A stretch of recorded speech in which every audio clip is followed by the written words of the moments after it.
One very confusing thing about the legislature is we never just call things what a regular person would call them, right? A calendar could mean a calendar like dates, but a calendar could also be a list of bills. And another kind of misnomer is the Rules Committee. From the name, you would think, oh, it's a committee that deals with the rules. And that's a reasonable inference, but it's wrong. It's not what the Rules Committee does. The Rules Committee is not a policy committee, and it's not a fiscal committee, and it's not a committee that looks at rules. So what is it? Well, it is an arbitrary step. I'm trying to tell you, give you a frame to think about this so that you don't go crazy trying to figure out what's going on. The Rules Committee is an arbitrary step that the legislature has introduced between committee action and the floor. It is the gatekeeper of what bills come out of committee and actually go to the floor. Bills come from a policy committee. If they need it, they go to a fiscal committee. And if they make it out of that, they don't go straight to a floor vote. They go to the Rules Committee. And why?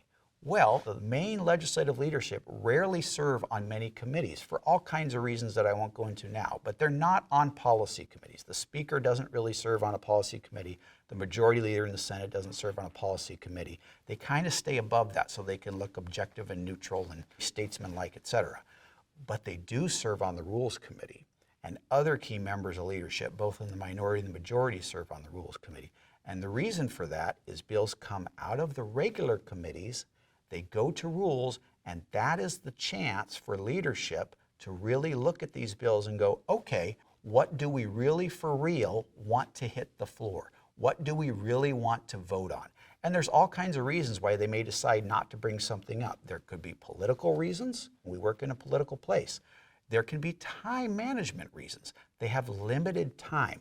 I don't remember what the average is to pass a bill on the floor, even with no opposition. But in the Senate, I think it's about 5 minutes minimum. That doesn't sound like a lot, but think how many bills there are. There is simply not enough time, even if they liked every idea, even if they worked round the clock 24 hours, and they don't do that, although they work long hours, there's not enough time to hear every bill. So for political reasons, policy reasons, and time management reasons, the Rules Committee looks at all the kind of the galaxy of bills, the potential bills, and says, okay, of all of these are the ones we want to go to the floor for a full vote, and they vote them out. So anything stuck in rules, dead for the session. Bills, again, die most commonly not by action, but by inaction, by something not happening. And in that case with Rules Committee, a very common way for a bill to die is for it to never be brought from rules to the floor.